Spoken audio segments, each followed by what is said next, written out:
How's it going? How you doing, G? Good. Just setting up the shot. How's it going? Good. What did you get at 7-Eleven? Got some, had a little turkey sandwich over and Nice. I used to get those all the time. good. Yeah, they are. This is the setup. Mm-hmm. Can I get you anything? Oh, no, dude, I'm good. I got my little energy drink. Water. I'll get an energy drink. Here's your microphone. Oh, thank you. Mm-hmm. Let me just make sure I'm happy with the shot. I'm happy with the shot. Oh. Cool, bro. First off, shit. Let me get your take. How do you how did the gate today go? It went great. From a cinematographer's, videographer's perspective. It went great. Yeah. You guys killed it. Yeah. Yeah. That's good. You guys are definitely you guys got your acting cues for sure. Like you guys got that. Yeah. I worked on set for a little bit, so Okay. that's why I was like, go back to one. Yeah. So, yeah. 'cause I I was a recognize background that. Yeah. actor for a little bit. So did I. Shit, Yeah. we might have even ran into each other. What did you act on? Oh man, shit. I featured as a guest star in All American. That was like my big Hollywood moment. People still recognize me for that. It was like Oh, cool. silly. Dude, you have the actor look. Yeah, that's the plan. Yeah. That's the plan. The plan is to finish life as a movie star. Like that's That's a good plan. Yeah. And between now and then, I want to tell a story about the fitness industry and natural bodybuilding and kind of shifting focus over to health and wellness as opposed to achieving a great physique through enhancements. I'm just trying to get the general public to like stop thinking about how can I look better through enhancements. Let's say steroids, even augmentation of like facial like I'm Yeah. if there's anything I can do, I want to encourage people to peak their physique in natural ways and to love yourself, but to make improvements on what you love. Exactly. Yeah. Did you see during COVID that all the actors were getting like facial reconstruction surgery and stuff? It's like a It was like a lot of people were doing it. Yeah. And that's why I'm attacking the fitness industry and the entertainment industry, because I feel like those are the strongest components of that kind of I mentality. like the word you used, attacking. Yeah. Yeah. Yeah, I totally see it like that. Because you do have to go to war with them, because that is the beauty standard. That is the standard for them. Yeah. It's just changing the public's eye would be so difficult to do. Yep. And that's the main battle you're facing. Huh? Yeah. And my idea, in order to do it, is telling a story, presenting myself as a character within that story, and all the people that I interact with are co-stars. And we're kind of in this together. It's a whole movie. Yes. I like it. Movie and a television show. Oh, okay. And that's what I wanted to talk to you about. Uh-huh. Because I am looking to kind of assemble this team. Because obviously, like, I have aspirations of, like you said, a feature-length film. But I also have an idea of getting this on an actual TV series, either Netflix or HBO, something of that nature. Like the zoo. Mm-hmm. That's cool. Exactly. Yeah. Exactly. In the meantime, before that comes, because I would have to imagine that's probably 3 years, if at the earliest, 3 years away. I really want to start practicing directorial skills, because that's the thing I lack the most experience in. Yeah. Hence why, I reached out to you today to work on the thing that we did, just to like start, I'm looking for baby steps. Because if the goal is to finish with feature-length films, television shows. I'll put you in touch with some directors that I know, because Okay. I have some buddies of mine that are directors. They actually do their own films and Love stuff it. like that. I just did a song for a movie. I can't say the name or anything, but it's coming out in October. Okay. It's pretty cool. We did a track. Me and my buddy Wavy did a track Nice. for it, and it turned out really good. Fuck The yeah. film looks great, so Dope. we're happy with it. Yeah. But That's awesome. directing's difficult, man. It's one of those things that it takes years and years to master, Yeah, and that's why I had the thought, like, all right, so I don't know how much you know about what it is that me and Valley are doing. What I tell people is, like, we're working on a documentary on the rise of natural bodybuilding. So whenever you see a camera, it's related to that project. However, now that we are 4 months into the project, I'm more understanding of the fact that whatever gets shot or doesn't get shot, the concept of the very nature of a documentary is that you tell the story first and then you use whatever you shot in order to tell the story. So like the story has to happen. And if the story is me and Valley becoming the faces of natural bodybuilding and making that relevant, making natural bodybuilding more relevant than enhanced, then like that's the thing that we have to focus on. And then whatever we shoot during us kind of making that ascension, that's part of the documentary. But it's less of a priority to actually get the shots because the story tells itself. Exactly. Like it has to happen in order for the documentary. Dude, that's something I thought about too. Yeah. Is like, imagine seeing all our famous bodybuilders, like the legends of bodybuilding. Imagine seeing them if they had the sort of equipment that we have Yep. now. Seeing them do everything that we're doing. And now. that's exactly what I want to do. Where, Yeah. and the reason I'm excited is because it's such. It hasn't, for one, natural bodybuilding hasn't taken the center stage yet. It's never done it before. So the opportunity to create these parallels between Arnold Schwarzenegger, Phil Heath, Ronnie Coleman, Only natural. Yeah. Yeah. That's the craziest thing too. Is like a lot of those bodybuilders are running D-ball and those different type of compounds, and they saw like test as like a nasty steroid. So it's like I've done a lot of research on kind of old school bodybuilding. Because my favorite is Tom Platz. Oh, Tom Platz is great. Quadfather.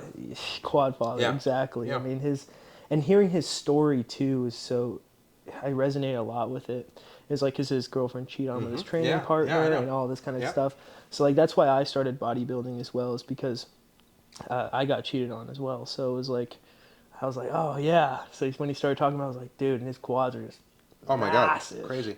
Yeah. And I love his training mentality and his training philosophy as well. It's like till failure, go, Yeah. push as hard as Yeah. you can, focus on eccentrics. Just love that kind of Yeah. stuff. No, Tom Platz is incredibly intense.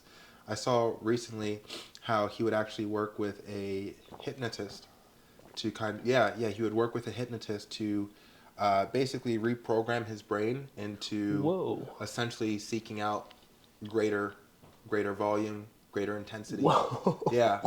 Yeah, so he would have a hypnotist hypnotize him and he would do reprogramming. Something that I'm Wow. a bit familiar with. I did my own kind of hypnotization of myself. Tell me about that. I've never heard of this. All right, so I did it.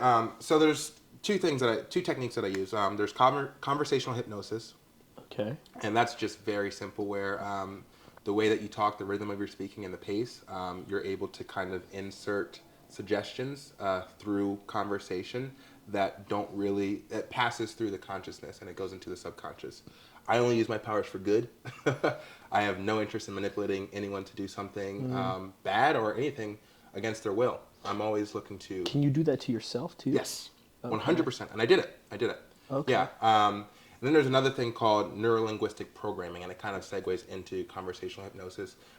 It's NLP, neurolinguistic programming. Okay. And basically what that is not to go on a whole thing. Go for it. But all right, so essentially the concept of NLP is using words to kind of rewire your brain into thinking whatever you want it to think. You can use it in sales, and honestly, like the media and how advertisements are structured, it's using a lot of these. It's all subtle. It's like you're looking to hit the subconscious. We're not actually trying to make the conscious mind receive the message that we're trying to get through. That's the same thing in sales. I remember somebody told me this a long time ago, is your average customer sees your advertisement 7 times before they decide to purchase. Exactly. Yeah. So that subconscious is like, after 7 repetitions, usually you decide to buy. Yeah, and that's all conversational hypnosis and NLP is. It's like you're trying to go underneath the consciousness and into the subconscious. And when I did it for myself, I use it for the purpose of, I had issues with confidence and self-belief. Really? Yeah, because my aspirations for myself and my life I don't even see that anymore. Of course, Yeah. yeah. Understandable. And, Yeah. to clarify, I've never had issues with, being great, but the issue that I had was the concept of like being the greatest at something. So it's like there's nothing. It's not hard for me to digest. Like, oh yeah, I'm fucking awesome. But to consider the concept of like, let's say, being, for example, the greatest actor in Hollywood. That was hard for me to. I feel the same way Yeah. too, because I mean, in my own aspirations too, you kind of have to be real with yourself at a certain point, and you sit there, and your mind will kind of wander and make you believe, okay, well, can I really get there? And even people that do get there, have you heard of imposter syndrome? Yeah.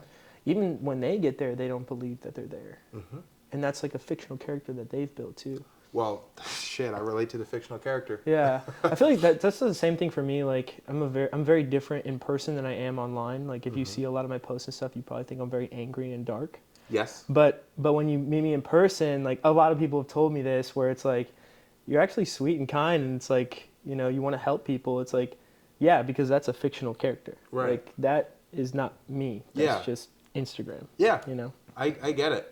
And, you know, what I'm trying to do with the story that I want to tell is I want to kind of create a seamless blend between the fictional character of Sean Fury and the actual character, because the actual character is likable, approachable, friendly, and he also has ideas as to how people can treat one another better. So I want to present that to the world and have them, I want to influence them through this story and through this character in a way where it's like, okay, I can't chase after my dreams. Everything I want is attainable. I don't have to look otherwhere outside of myself in order to find the power, find the will, find the greatness. It can all come from within. That's like the message I'm trying to get across to people. So there is a fictional character, but at the same time, as much truth as I can insert into that fictional character is the goal. Well, you're doing a great job at it already. Like a lot of your content is more authentic.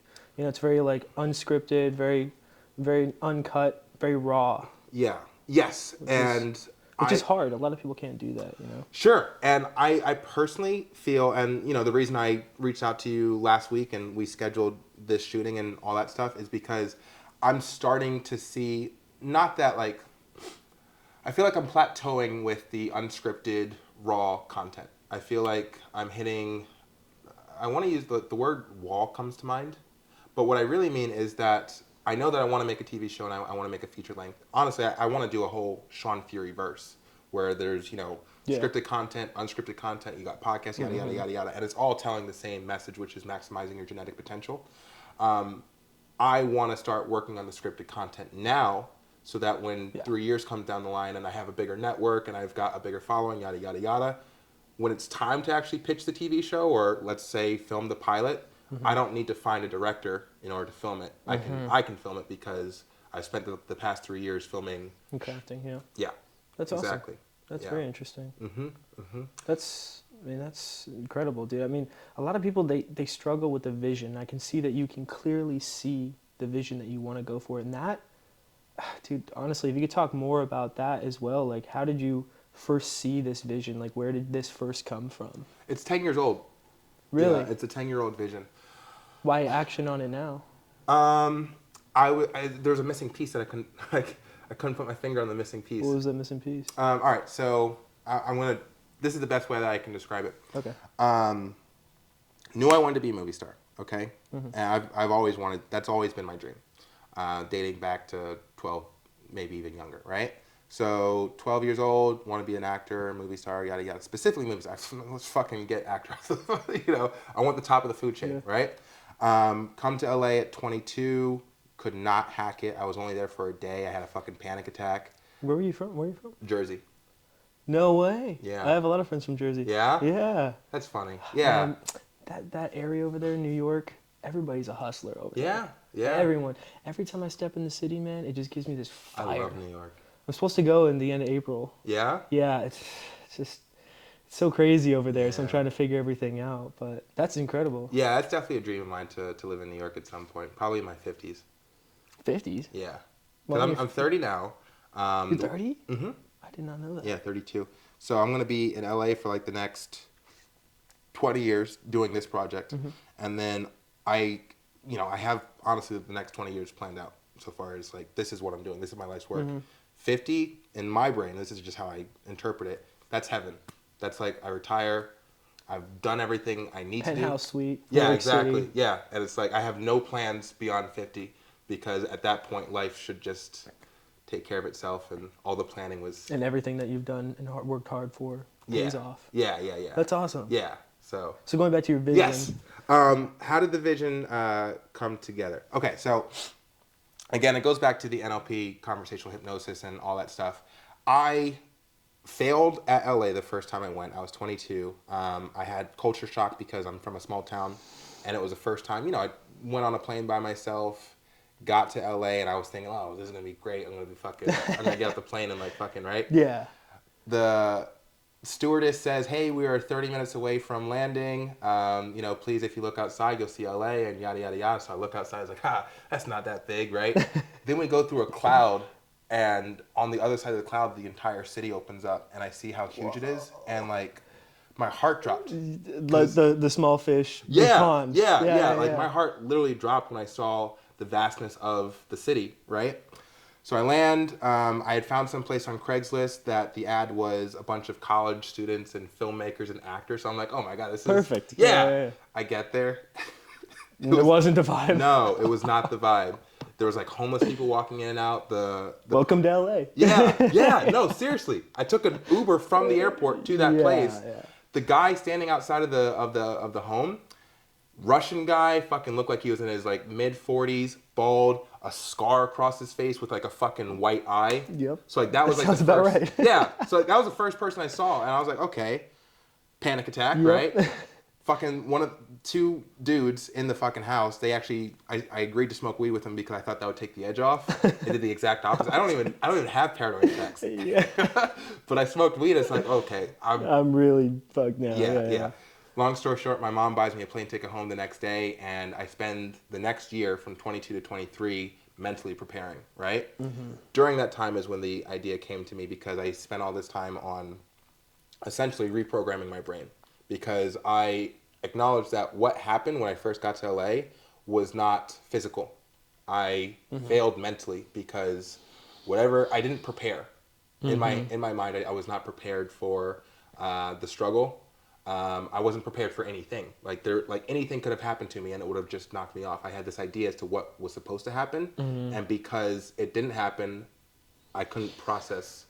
Yeah. I mean, LA will chew you up and spit you out if Yeah. you let it. Yeah. That's the same thing for I think every big city. I agree. So even Cities if you are go a to different Chicago, beast. New York, I Yeah. mean, if you don't, come in with a plan, you don't, set up the infrastructure there, like it's gonna be really hard to just adjust. But you just decided to Yeah. send it. Let's do it. Exactly. So just to answer the question, I spent the next year when I was over on the East Coast knowing that I was going to come back to Los Angeles and just mentally preparing. And during that time, I became aware of how to kind of elevate one's own consciousness to a level where you kind of get to pick and choose how you want to feel about experiences, interactions. There's more control over your own self. And I saw the immense value of that because it completely changed my life. And when I came back the next time, a year later, I knew that my mission, before giving myself the gift of being a movie star, I knew that my mission was to get the message out that we can achieve a greater level of being through consciousness and through the pursuit of the best version of yourself. Yeah. So like that was kind of, if that answers Yeah, it does. It does. That is really. I can just tell the way that you speak about yourself and the way you speak about your thoughts. You've done a lot of work in the background. Yeah. That's incredible because there's not a lot of people that do that, and they just think that it's by happenstance. It's either going to just happen to them, Right. or if they just try to manifest it in some way, it's just not gonna happen. You have to reprogram, like you said. Yeah, reprogramming is definitely essential. And honestly, I was talking to someone the other day about this where he was saying that people don't understand that the difference between who you are now and the successful version of yourself isn't just circumstance.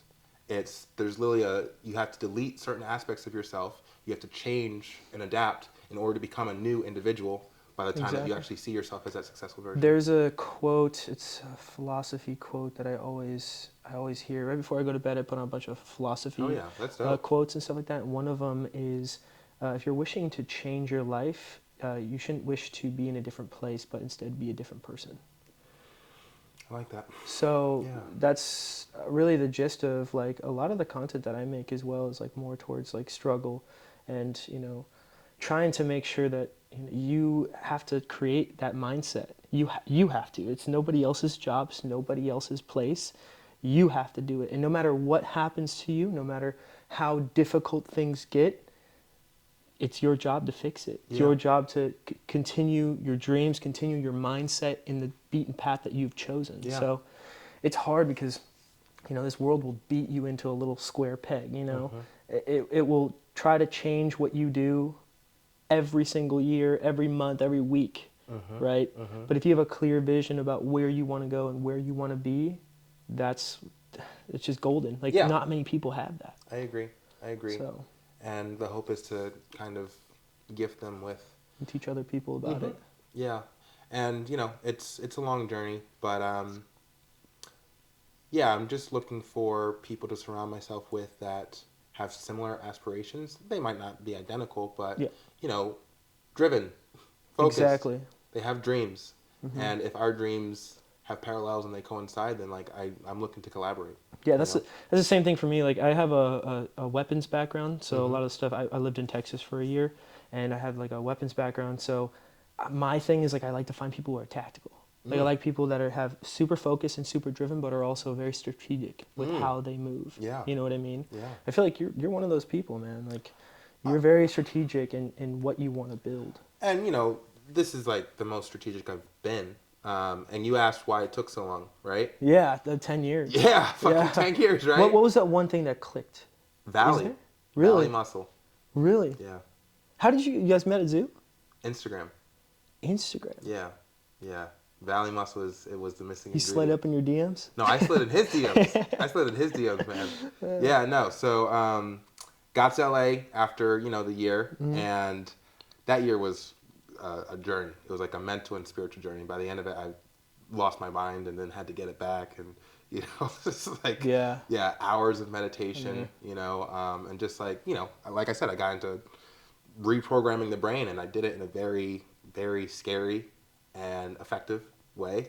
So by the time it was done, it was like, oh, fuck. Yeah.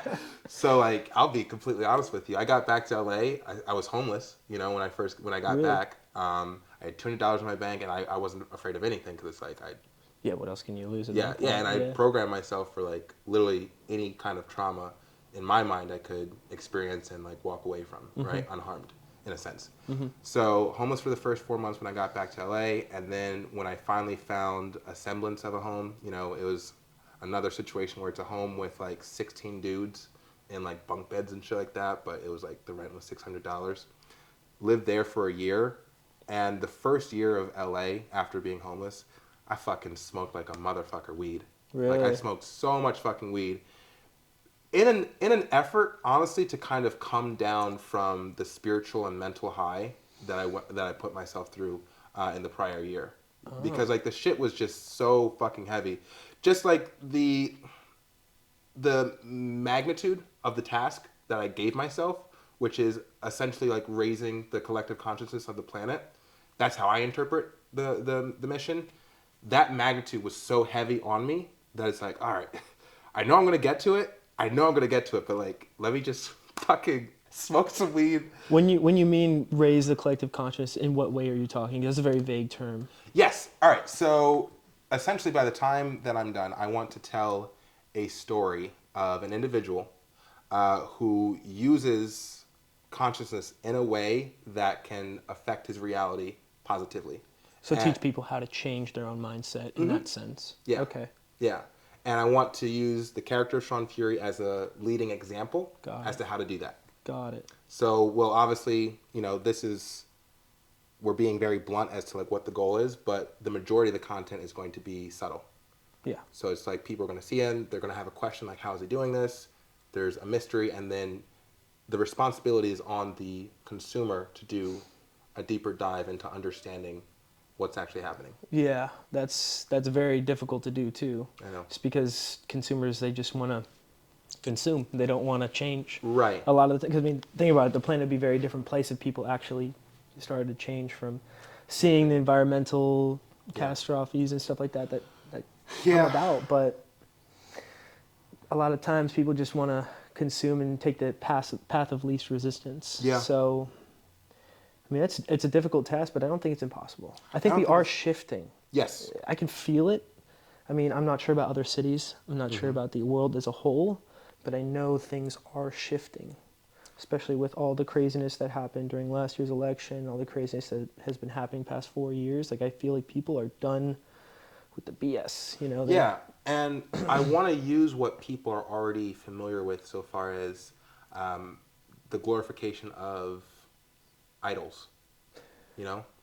That's with the Kardashians and stuff like that. I worked very closely with a lot of celebrities and high-level celebrities. I was a celebrity security guard, so I did personal protection for a lot of celebrities, billionaires, stuff like that, and I got to see a background scene of, like, you know, what goes on behind the scenes. Who are these people actually when there's no camera? And it's super interesting to kind of, and intricate to see how they live their life and what they do. And a lot of them, man, they're not happy. Like, a lot of them are still really not happy. They have the cars, they have the house, they have everything they could possibly want. They have the fame, they have all these cool things going for them, and they're still not happy. Yeah. So, and even working with the billionaires, I feel like the low-key billionaires that I worked with that aren't, like, publicly famous, like, they are happier than a lot of super famous rich people. Yeah.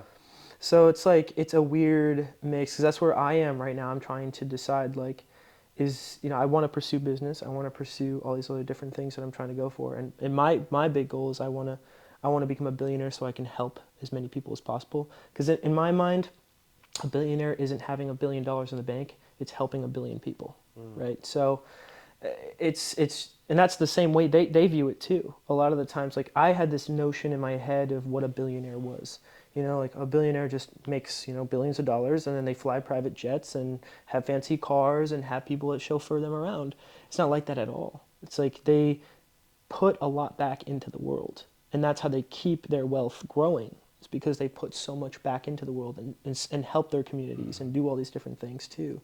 I mean, they do have their negative sides. They, you know, not everything they do is completely legal, but that's kind of... I mean, we're talking about the few, you know, Yeah. and not everyone has a billionaire mindset. And when you actually start thinking in that way, I hate to say it, but, like, man-made rules don't really apply. Yeah. Because that's to control the masses. It's to kind of keep a level of organization.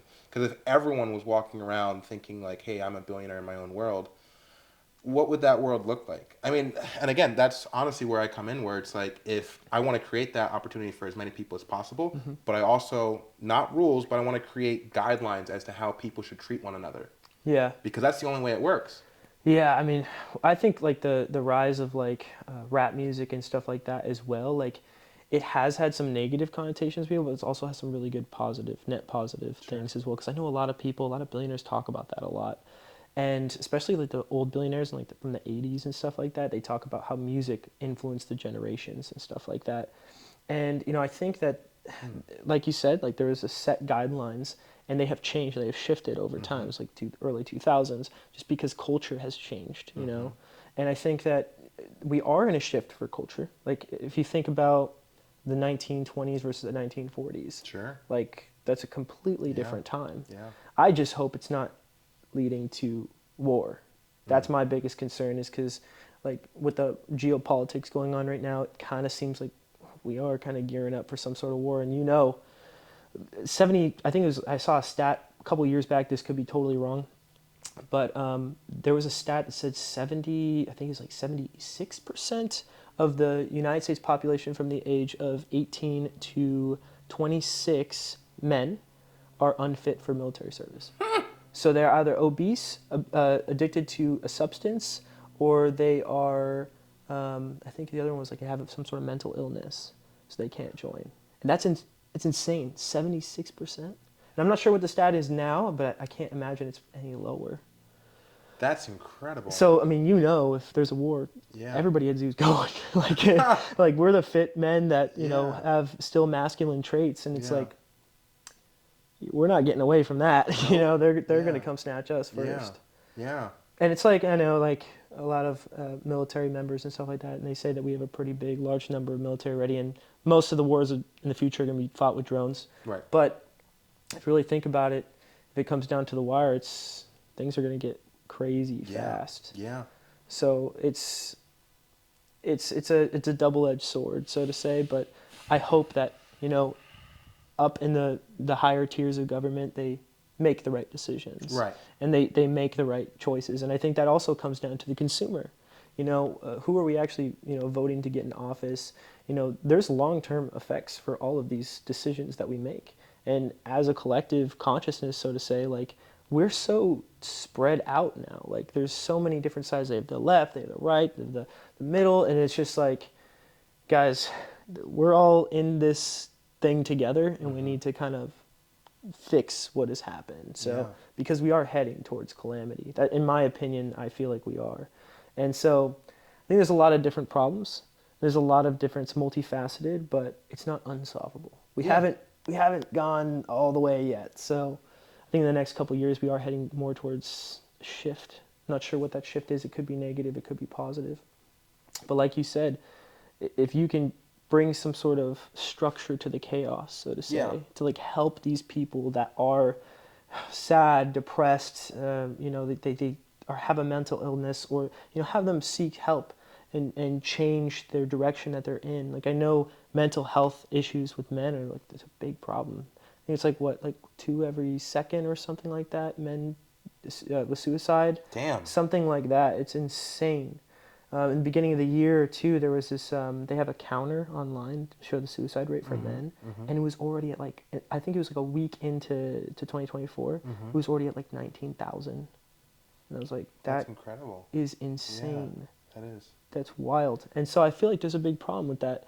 There's a lot of people that are really down in the gutters, a lot of people that, you know, they either don't have you know, a masculine father to show them, you know, how to deal with these things in a masculine way and a responsible way.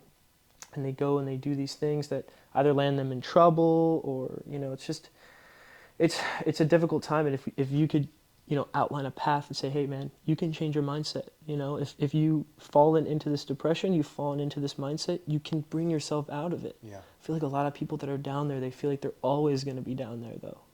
Like it's So, yeah. trying to help them rise and show them the way. I know there's a lot of people out there that do try to do that, but who comes to mind? Andrew Tate comes to mind. Jordan Peterson comes to mind. Les Brown. I don't know that person. You gotta look him up. Les Okay. Brown. When I went through a really difficult time about 2 years ago. My mom was in the hospital, and I had this ex-girlfriend that cheated on me and left me while she was in the hospital. And then I had one of my best childhood friends, he passed away. And then I had my dog passed away in the same week. Damn. It was a nightmare. It sucked. I was alone in Houston. I didn't really have any friends there. I didn't have anyone. My home life was just really bad, and like I just got to this all-time low. And I started pulling up these YouTube videos. There were these motivational videos. Les Brown was one of the guys. Okay. And man, they pulled me out of rock bottom. Nice. These guys, whoever makes these videos, I'm not sure if it's them. Yeah.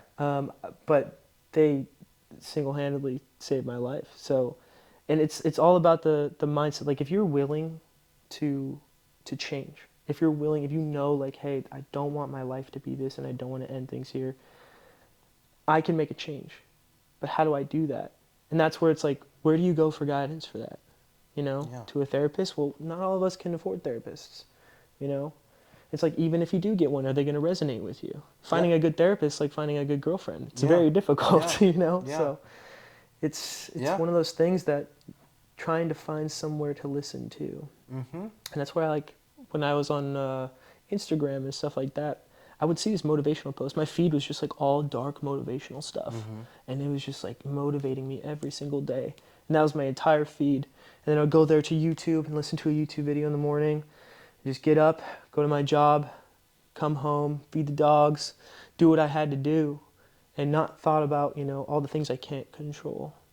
I feel like a lot of times, a lot of people, they focus on those things they can't work out. You know, you can't control other people's actions. You know, you can't. You can plant a seed and then hope that seed grows. Yep. But you can't control them, Yeah. you know? Yeah. And I feel like, you know, at the time, like, I just wanted to control every situation I possibly could. And once I finally let go of the control, and I just realized the only thing that I can control is me. And the only person that I can actually change their mind is me. Things changed. So, and it's the same thing I think for you as well when you're describing your story. Like, there's all these different calamities happening at the same time. Like, LA is just a crazy, crazy place. Yeah. And then you go back home, but that's not where you want to be. The only thing that you could have changed in that moment is yourself. Is the self, yeah. And I gave myself that year to do that. Exactly. Yeah. And not a lot of people give themselves a year, you know? That's very true. Mhm. And you know, I come across people that I can see where they would need to work on themselves, you know, the self-work. And I don't even hold it against them, because imagine being in your late 20s or early 30s and taking a time off, a year, 6 Yeah. months, even 3 months. That's scary. I know. Alone, that's scary. It's scary, and it's also kind of, it's not that feasible to, Yeah. you know, socially remove yourself and just, you know, for the next, because I wasn't talking to anyone. I had one friend who's my current roommate, and we would hop on the phone and talk for like 3 hours every week. But that, beyond that, there wasn't really any kind of interaction I was having with humans. And it was just all me for 6 months, and yeah, it was, yeah. But I understand that is not the norm. Most people aren't even going to consider such an option, let alone be able to do that for themselves, given their social obligations, financial obligations, things of that nature. I wasn't working. I wasn't working for that year. I had a savings, and I fucking went through it in that year. So, yeah. Sometimes you need the time off. Yeah, yeah. I'm very grateful. It changed my Yeah. life. But I understand why a person might not be able to do that for themselves. Yeah. And again, when it comes back to the type of contribution that I want to make to society, it is getting that message across and seeing if there's a way that I can do it so that a person isn't required to do what I did, which is to take that year. And if I can present it in the form, because I like stories. I am a storyteller. I want to die as one of the greatest storytellers of my generation, if not all time. That's just my ambition. And if I can get the message across in a comprehensive story, I will have hit my mark. And if the person can digest it, Take something away from yeah, like that's really the goal. you Yeah. know, and let it be entertaining at the same time. Yeah. Yeah. You know, so That's awesome, dude. yeah, That's yeah. incredible. So, and you know, the reason I wanted to chat with you is because like I'm curious about your aspirations, because I took a look at your content, and I've always thought it was like cinematic and dramatic, and I really like how you go about it, because like you can tell that there's like an idea behind what you're doing. Like there's like a vision. I'm looking for visionaries, you know. So I would love to pick your brain further as to like what your aspirations are so far as film, video work, and just in general. Like I know that you said that you have aspirations of becoming a billionaire. In what fields? Like where do you want to? Tech. Yeah. Okay, Tech for sure. Got it. Yeah, tech. So I started off in music, actually. Okay. I made a bunch of music, and I went to music school. That's what I got my degree in, is music business. Okay. And I realized the entertainment industry, a big thing is it's just really all business. Okay. Like Yeah. that's, a lot of it is how much money can you make from this, this and that, contract work, all that kind of good stuff. And then I got my dream job. I was working with, this is back right before COVID happened. I was working with Machine Gun Kelly, Juicy J. Cool. I was in a famous studios working with Sony co-writers, and like it was just amazing. And I was there for about 2 weeks, and then COVID happened, and our studio shut down. And then I realized, like, I was sitting there and I was like, I could get angry about this, or I could take this for what it is. This was God telling me that wasn't what I had planned for you. But check this out. And I got the opportunity of a lifetime with COVID to travel the whole United States. So I bought a drone, bought a camera, and I traveled the United States, and I took a bunch of cinematic film, and went to New York, I went all these different places, and I was like, wow, I really love this. This is really cool. And I always had this dream when I was younger of being a traveling influencer. And that didn't really happen with in COVID, but I did travel a lot, and I took some great shots, had some good posts, and I started really getting into the back end. I love software. It's my thing. I can teach myself software like incredibly quick. So if you put me in front of a piece of software, I can probably figure it out within a day.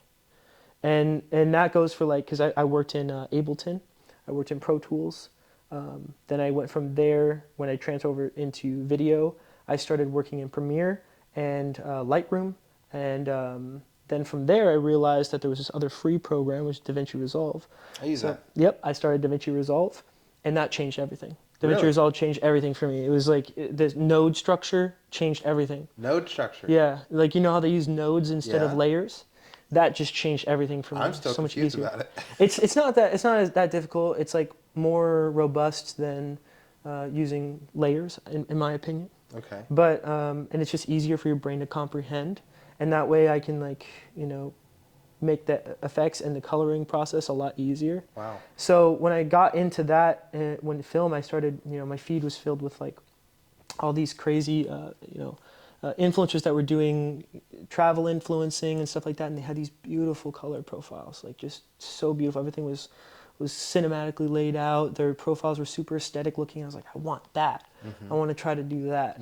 So I went after that for a really long time, and then when I finished school and I moved over to Houston, I realized that maybe I actually really was getting into fitness at the time, and I was like, I wasn't taking it too seriously, and then I got my heart broken, and I was like, you know what? I've been seeing a lot of these dark, moody posts, so I started engaging with them more, and that's when it just kind of fell into this. And I made this other account that was like all dark looking posts. But I wanted to make my own LUT, my own like look. So I decided to learn how to generate LUTs, stuff like that. And then that kind of changed the game for me, because I was like, okay, well, the look of it looks kind of like what everybody else is making. Let me change it completely. So I started experimenting with different color palettes and stuff like that. And then I finally settled on the cinematic blue look, the dark blue look. And I love that. So that's what I use now. And I designed that kind of like layout, and it kind of just changed the game for me. But now I'm getting to a point where I don't feel sad anymore. I don't feel angry about those things that have happened to me. So I do want to change again. I am looking to change the look and feel of everything. And I want to pursue business more. I started a company last summer with a good friend of mine. And I mean, guy's amazing. He just gets work done like that. He's incredible. And so it took me forever to find that person. But as soon as I found another person that was sort of like me, I was like, okay, we have to do something, and we have to do something big. So we started this company called Monarch, and we used a lot of the film skills and stuff like that I had to offer, a lot of my connections and stuff like that. And we finally are getting to a point where it's actually becoming profitable, it's actually working out, it's actually helping people. So what we do, just like in a whole sense, is we do advanced marketing functions and advanced automations for personal trainers, businesses, business owners, brick and mortar businesses and stuff like that. So we help them build out their flow charts, where they're getting customers from, make advancements in where we can find those customers and how we can get those customers to checkout, right? Or to the actual restaurant, or to where they're going, right? And that's the biggest thing I think, that a lot of business owners, they don't have time to think about these new client acquisition systems, right? And so we built a software, we worked on the software for about 6-7 months, and we got to a point where now we're ready for market, right? And so we're helping business owners, and right now specifically, we're going after personal trainers who sell one-on-one coaching. And dude, it's been incredible. We've had a couple different people that they're bringing in tons of leads, but they're not capturing that income. And we're finally getting to a point where we're showing some people like, hey, you just left thousands of dollars on the table. Let me show you how to convert that into real sales. And for me, it's like, this is the first company that I is actually working out. I've started many companies before, stuff that just didn't work out, or I didn't put enough effort into.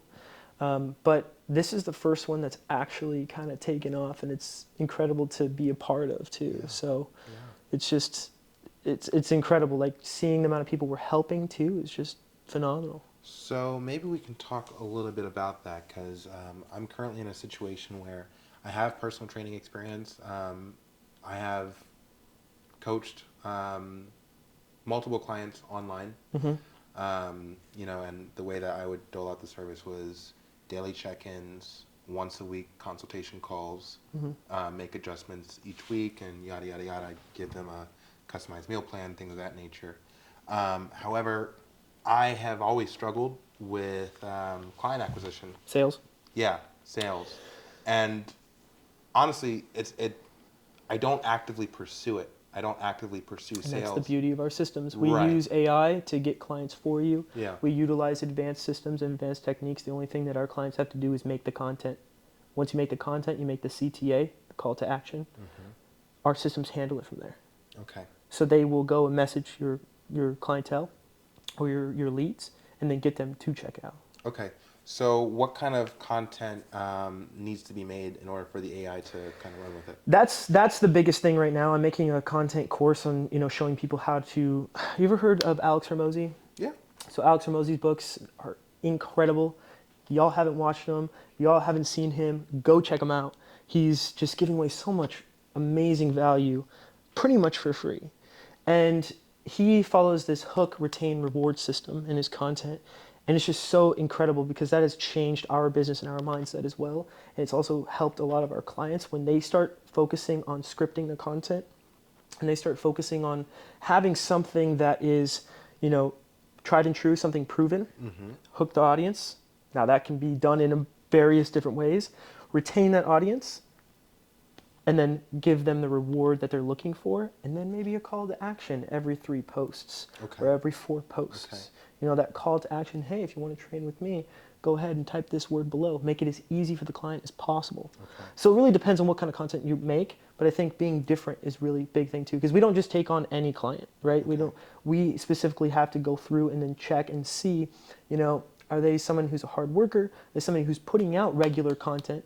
Because if you aren't putting out regular content, you're not going to be successful Right. in this industry, Yeah.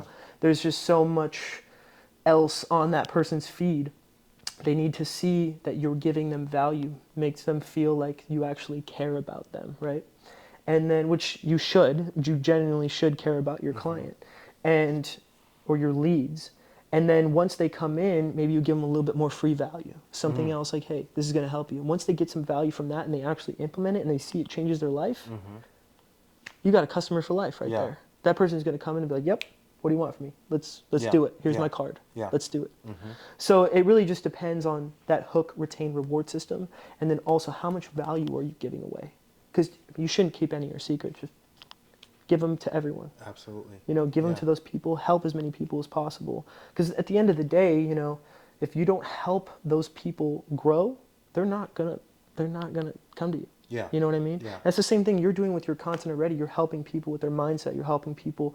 Yes, they're watching your story, but everybody is, really egocentric, right? They care about themselves, and they more than they care about a lot of other people.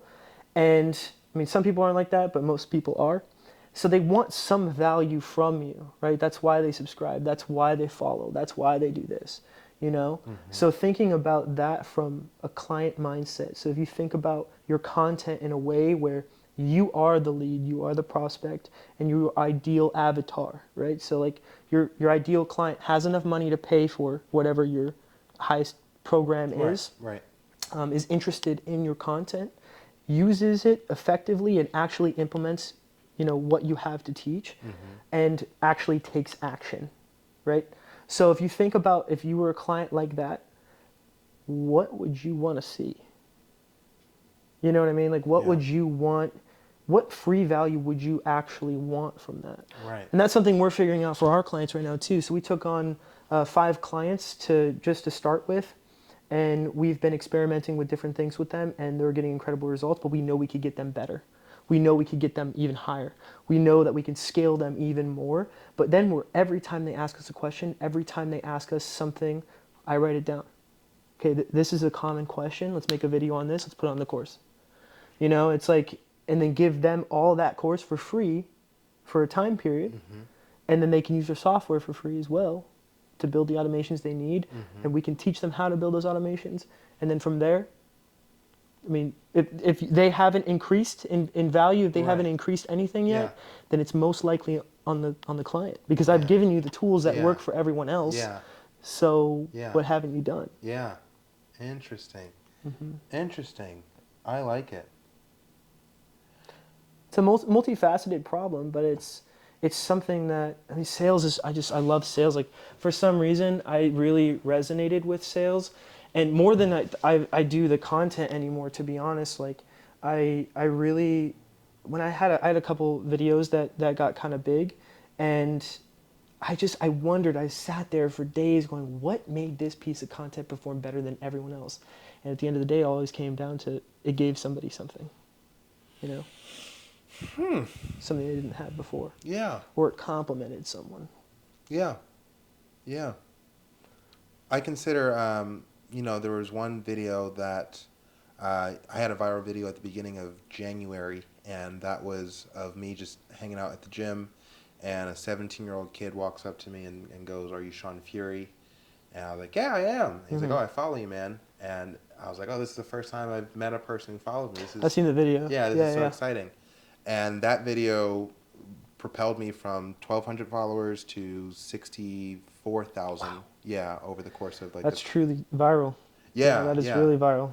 Yeah, and I would have to, when I consider it through your lens of what value was provided, I would have to say, and this is just my interpretation, is that audience members get to meet me through this kid and see the Engage. genuine excitement from the fan. It shows that you care about your Yeah. client too. Shows you Yeah. care about them. Yeah. Okay, I like that. Shows that you care.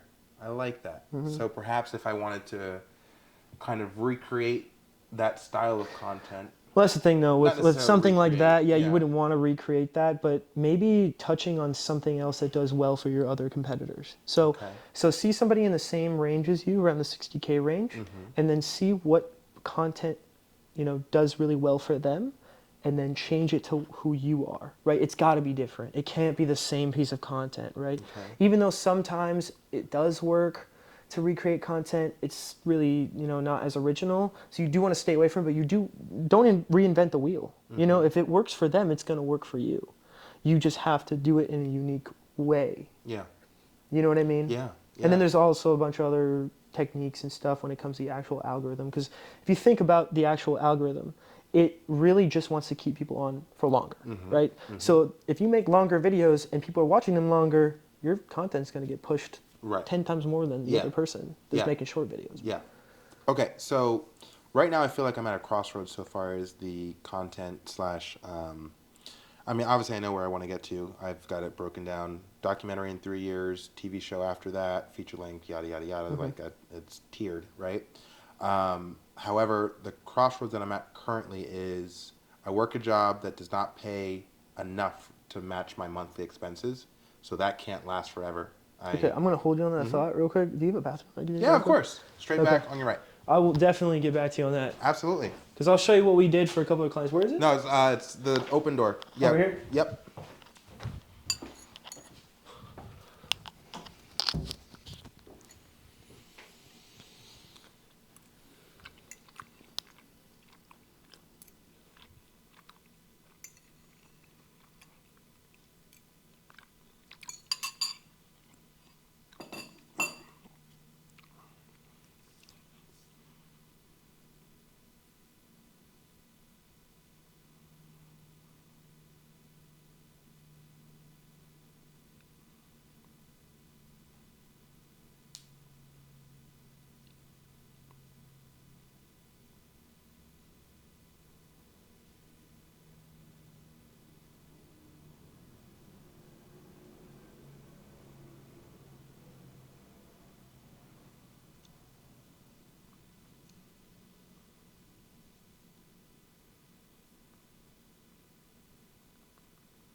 Test, test, test.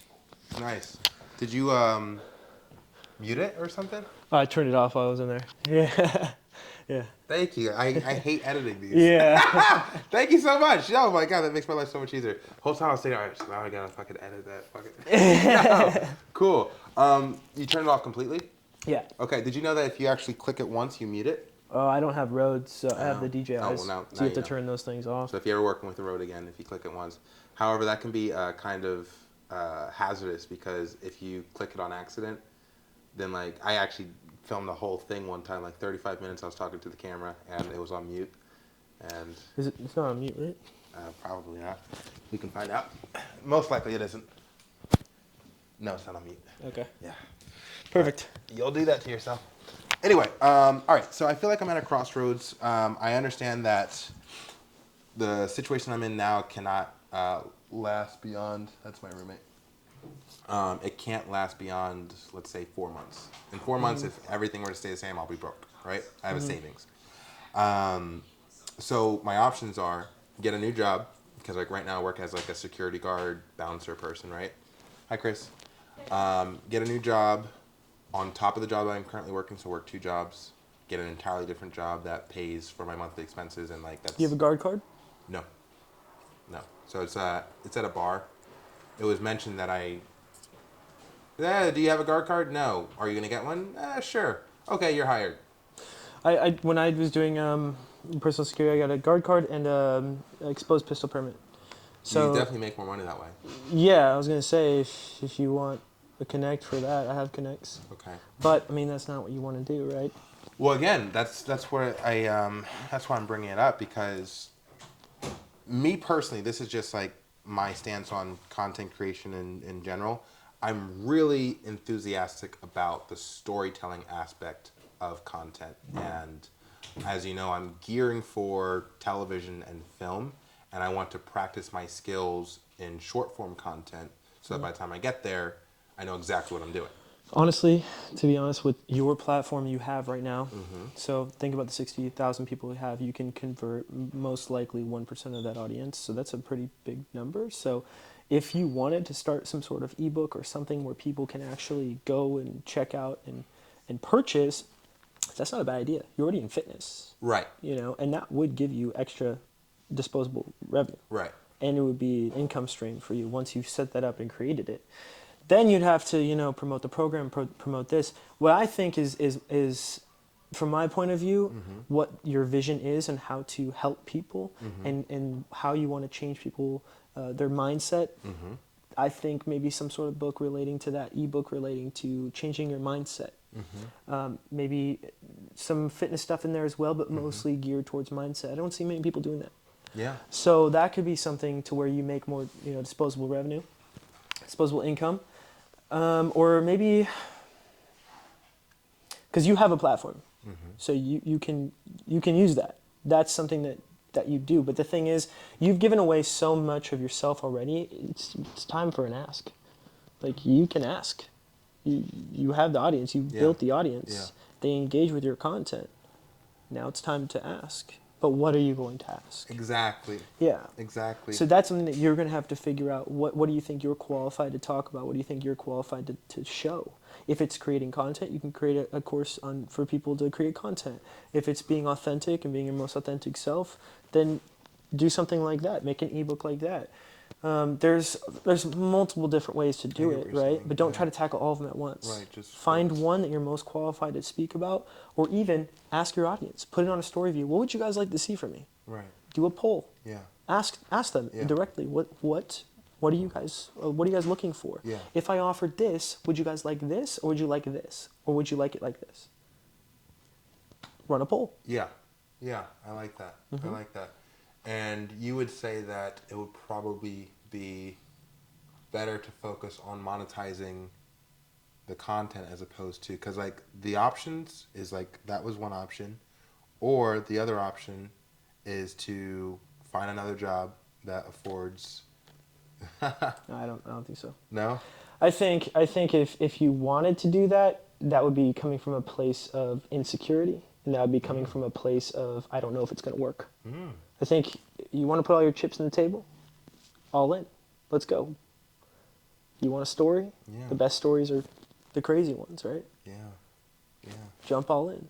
That's what I did. I quit my job Yeah. and I went all in. I didn't share it as much, but I went all in. And that's the one thing that shifted my mind, because now it's, if this business doesn't work, I don't know what I'm going to do. Right. I burn the boats. Like Yeah. Tony Robbins says, burn the boats. You want to take the island? Burn the boats. Huh. Huh. Now here's my biggest reservation for approaching the monetization of my content, and that was, how do I put it? All right. So the story, focusing on the documentary, becoming the faces of natural bodybuilding. There's nothing that prevents us from also selling training packages. However, in my mind, and it could just be erroneous, to peddle, and again, this is just how it's like, to peddle training packages feels like it dilutes the story. Exactly.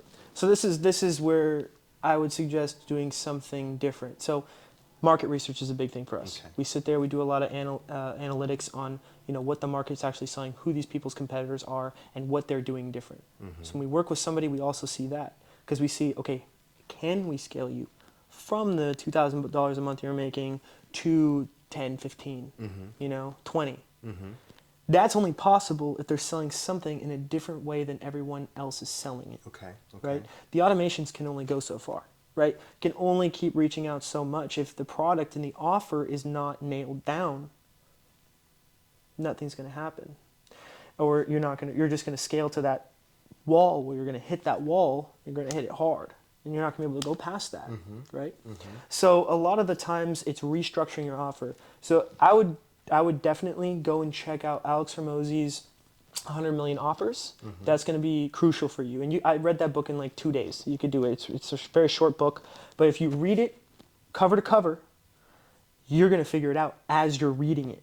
So the concepts he builds in there is, you have to make an offer that is so good it would be stupid to say no to, right? So if you think about your offer and what you provide and what's relevant to your people, first of all, you have to ask them, right? Ask them and say, if I offered one of these two things, give them two options, no more than three, right? Because then you have choice paradox. And you give them three options, right? I have a training package, which is the one variant that you keep the same. And then you put a mindset training journal, whatever style you want to make it. And then you put something completely out of the blue on how to completely change your life in 30 days, something like that, with a timeline or whatever. And then you put underneath, which one are you most willing to, or which one seems most interesting to you? And you run a poll. Okay. And see which one they click. Okay. And then once from there, then you take that one, put that one as the winner, then you take the other two ideas that you had, put them as a poll as well. Now, how about this compared to this? And see what they click. If they're more interested in another one, or if that same one wins, you got a winner. That's what they want, right? But if they like another one more, take those two, put them together in a separate one, and then add a third option, or take away that option. Be like, what do you like out of both these two options? Mm-hmm. Just keeping it to where you have the audience, you have the people there. They're willing to respond. They're willing to listen. They're willing to see. Now make them feel like they're a part of it. Make them feel like they're a part of the decision with you, right? Make them feel like there's something, they had some sort of way to help you figure out this problem, or they are building it with you, because they're more likely to buy that way.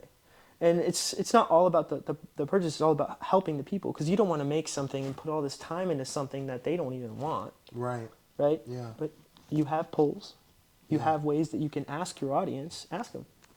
I like that. Can't hurt. No, it definitely can't. And be like, listen, guys, I don't want to be inauthentic with you guys. I really want to, help you guys the best possible way. Like, what do you guys need? What are you guys looking for? What do you guys see in my content that you wish that you could implement in your own life? Maybe it's a confidence ebook. Maybe that's what they like. Who knows? You have to test these ideas and see what works before you start building them. Make a fancy cover for it with your face on it, your body on it, and then put the fancy text and everything like that. Which one would you like? If you had made an ebook or something like that, which one would you guys resonate with? And they pick. and they build it with you. Inside the ebook, you put maybe a couple other polls spread out throughout the week or the month, and ask them like, would you rather, you know, chapters like this, or would you rather a 30-day plan? What would you guys rather? Alex Hormozi does that all the time. Really? For his cover of his book, he ran a poll that he put 2 covers side by side, and his audience chose the cover. Wow. And then on the day of the book sales, his book shot up to literally the 10 best sellers on Amazon. I've always liked. I mean, it's funny that you say Alex Hormozi because he's actually. I'm basing my future self off of who he is currently, like that's the character that I want to present. Where Oh, he's gonna keep going. yeah, Yeah, yeah, yeah. yeah. If he went for president, I'd vote for him. He's incredible. Yeah. The guy's just superb. I love everything that he puts out, and he just packs so much value, and he cares so much about it. Because his business model is to care about your business. He can't make money unless you make $1 million. Yeah. Like Yeah. his acquisitions.com. That's what he does. He Yep. buys companies and Yep. invests in companies, and Yep. then brings the infrastructure. Yeah. So that's honestly the same thing that we implemented in our business too. So we help people get from nothing to $1,000 in sales a month. And so with one of our free programs, and they have the software access for free, they have our masterclass access for free, and they have all the automations they can run and build for free for 30 days. And then if they don't get there in 30 days, then we won't pitch them anything, right? Then they just pay the software fee, and then they can keep continuing trying to build. And if they don't get there, they can cancel the software. It's like if you're not going to put in effort, why would I want you as a client? Right. Yeah. So, but in that sense, we build our own clients. We build our own clientele. Because Yeah. you're helping people get from point A to point B. Interesting. And so far as what you're recommending that I do, so in ebooks, would that fall in line with the software, or is that more for The software that we offer is just to help you convert more people. Okay. Right? So it takes out all the manual action that you have to do. Okay. Like you could just as easily start with ManyChat, but you're going to see very quickly ManyChat's going to get really confusing if you build in too many automations. And then also when you go into, let's say, your payment processor is Wix, they have automations on there that you can build, but they are not as thorough as ours. Ours has AI integration. Ours has, if you're working with a team of some kind, we have internal notification systems. We have calendar systems. We basically bring all these different tools, like say Calendly to get on a high-ticket sales phone call with you. We have like all these different systems that come into place that take out all these tools that you would previously been buying from other places. So our software, on average, saves a user about $1,500 a month. And when they come into us, and time as well. I mean, if you think about how much time you're going to be spending getting back to leads, talking to leads, there are systems in place for that. That's going to handle it for you. And it's incredible because a lot of people don't know these things exist. They just don't know that any of this stuff is actually real. It's in the marketplace and it works. Yeah. Like we have even an advanced email creation system. So we're working on a system right now that basically sends you a text, says, hey, it's time to generate your email for tomorrow's email shout out or whatever. So it pulls from a prompt that we create for you, and then all you have to do is answer the text message. It says it'll send you a subject line and the entire email sounding like you and posed as you, and then you just say, oh, I like it, accept. If I don't, reject it. It'll generate you a new one, and then you go and you check, and you're like, okay, perfect. You copy paste that into our software, send it out as an email, done. No more email generation, none of that. Also, when it comes to booking an appointment of some kind with a client, we have an AI booking system that goes through and messages them, looks at your calendar, analyzes your calendar, the free spots in your calendar, will then book the appointment with the contact, and then book it out, and then notify you that you have a new booked appointment. Done. That was someone's job before. Gone. No, that sounds amazing. Yep.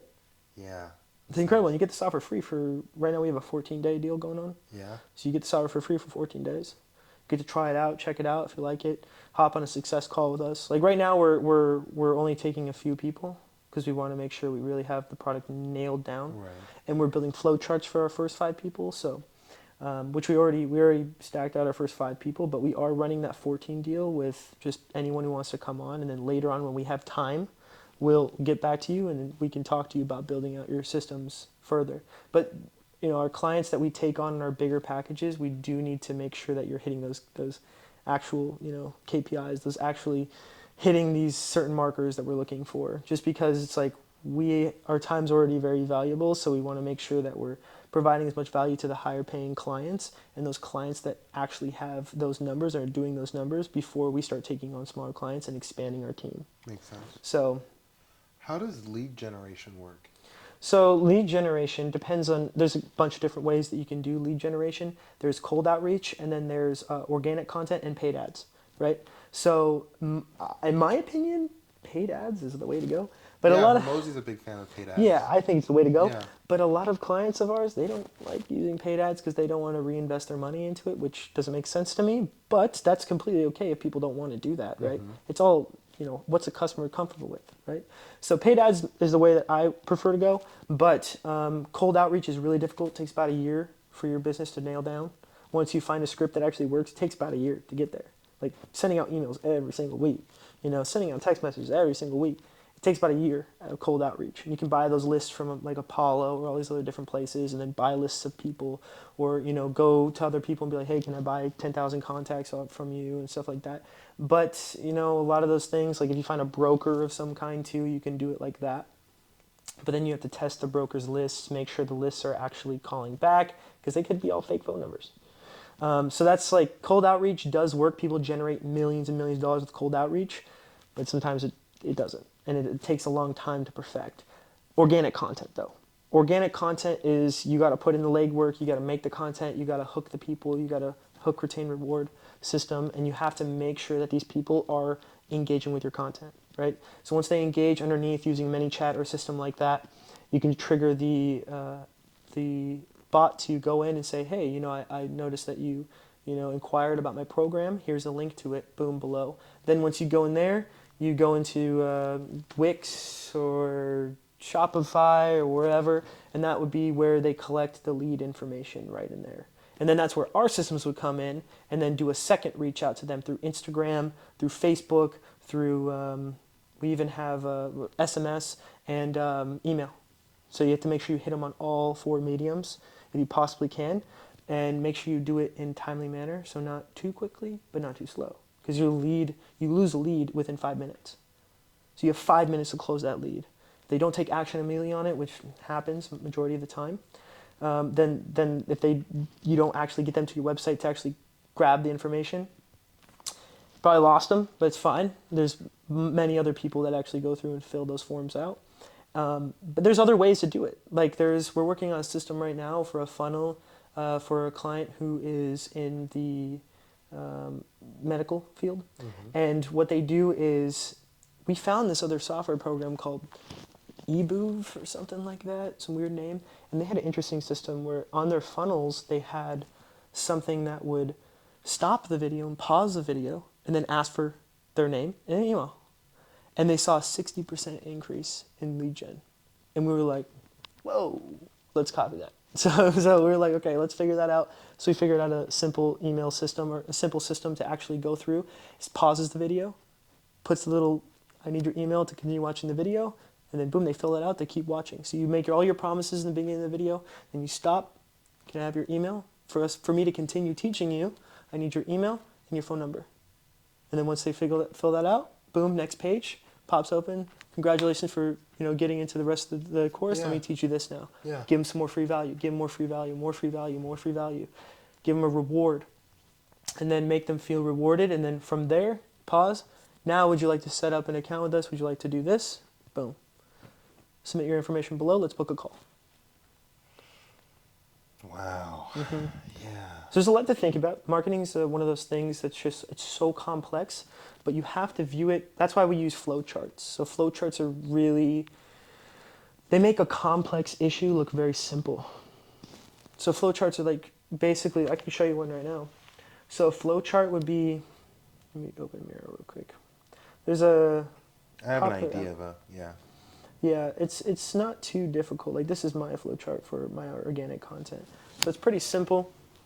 You start with the organic content, and then from there, Facebook and Instagram triggers ManyChat, and then from ManyChat goes into these different pools, and then it keeps flowing into a different section. And as you see, I color code them as well. This is what we do for all our top clients right now is we build them these flow charts from top to bottom. We analyze their entire business from top to bottom to see, okay, where the flow's coming in, where are the issues, where are new systems to be able to branch out into, to see, strategically Yeah. where we can make this big change that would convert into way more paying customers. This makes so much sense. Yeah. And This is how corporate does it. Corporate does Yeah. all this. They have a whole department, strategy department, just for that. whew, yes. Yes. Yeah. I feel like this is my future.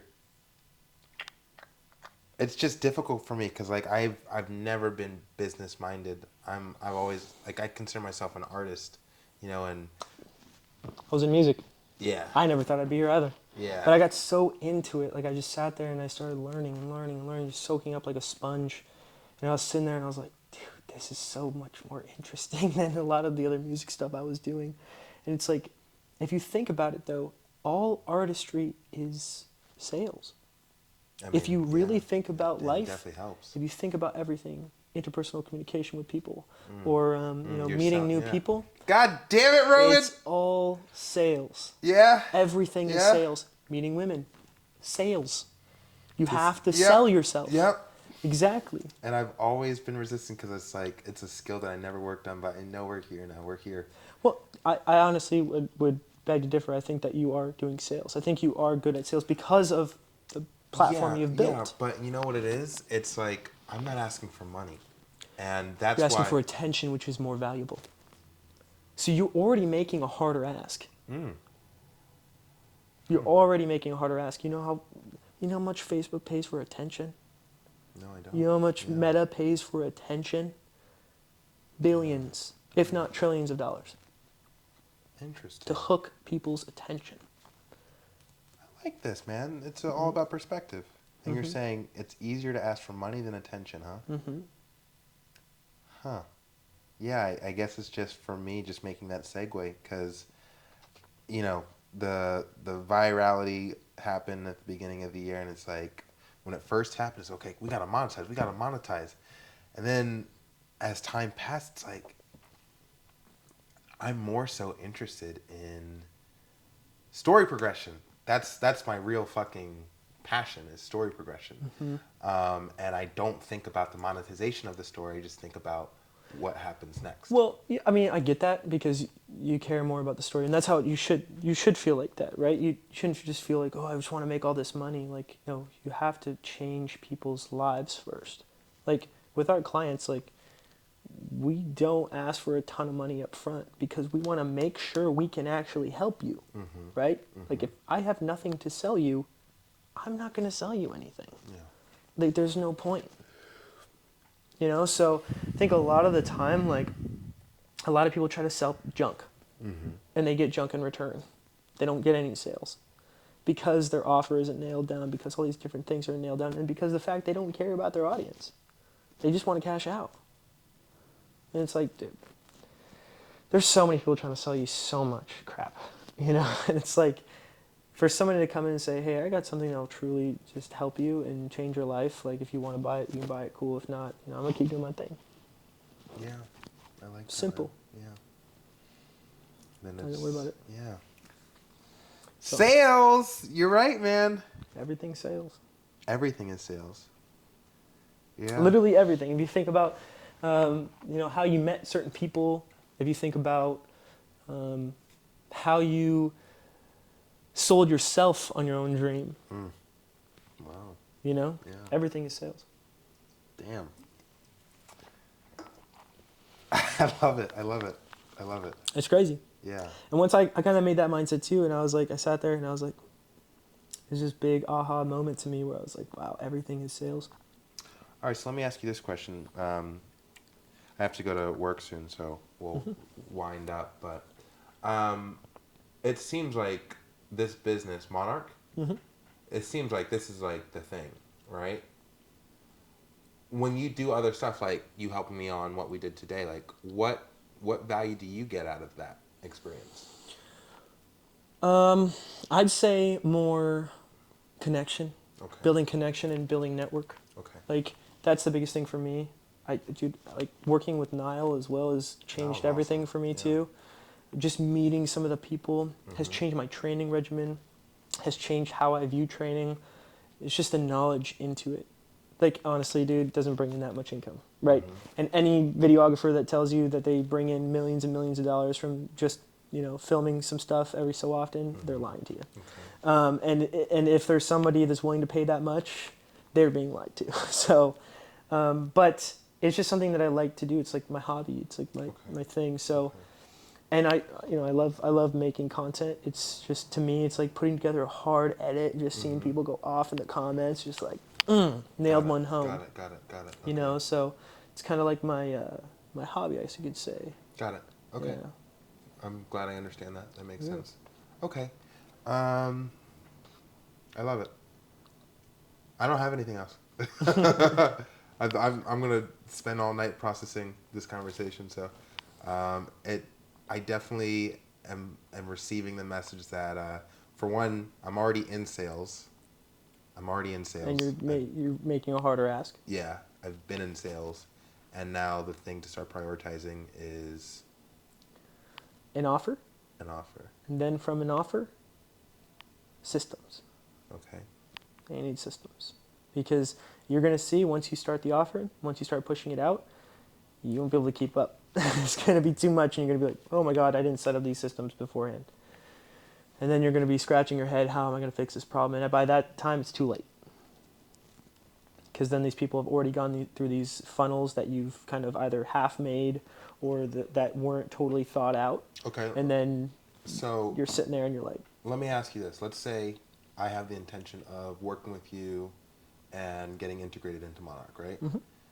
What do I need to do right now in order to work towards that? you need to have a storefront, you need to have a product, you need to have an offer, and you need to have either 10 to 12 or 10 to 15 consecutive posts about it that are getting solid engagement, solid leads, and bringing in somewhere around $1,000 a month. Okay. Mhm. Okay. That's what needs to happen before Monarch gets Mhm. in. All right. And when you say storefront, you mean like a website, yada yada? But here's the thing too, you can take advantage of our free offer and our free deal. I'll Mhm. set you up on an account, Mm-hmm. and you can get started trying to learn how to build these systems. Okay. Or we could go back and forth on a phone call. You could teach you some stuff. I mean, because obviously you're a personal friend, so it's a lot different with like people that we find on Instagram or Sure. clients like that. Yeah. And you'll see like in the next month we're going to be posting a lot more content. I'm going to be shifting my content over to more trying to help people set up systems, trying to help people set up automations, whether it be through ManyChat, and helping people kind of figure out their sales process and stuff like that, providing more value in that sense. Because I kind of realized, a lot of my stuff, like I put a lot of time and effort into my content, and it wasn't really getting the traction I wanted it to. Mm-hmm. And I realized, well, maybe that's not for me. And I'm not totally giving up on it because I will still do cool edits. I still will work with people and do crazy edits and make cool things. It's just not a priority anymore, because I made it my life for a little bit, and it negatively impacted my mental health. Mm. So just trying to get the validation externally, when in reality I know what I'm doing is good enough. Just maybe the algorithm doesn't pick it up or whatever reason. Yeah. One day it will happen, and it'll happen in due time. Yeah. Maybe I have something to learn that I haven't learned yet. It's all part of God's plan for me and what He wants for me. So take it easy, walk the beaten path. My path might be faster than some people's. Some people's path might be faster than mine. That's just how it is. Yeah. So I can't beat myself up about the timing, but just do as well as I can and be better than the day before. Well said. Well said. Well, I personally could keep talking, but I think this is a great little stopping point. Yeah. Hell yeah. Thanks for watching, guys. If you did watch, this is more for my fucking. Good stuff.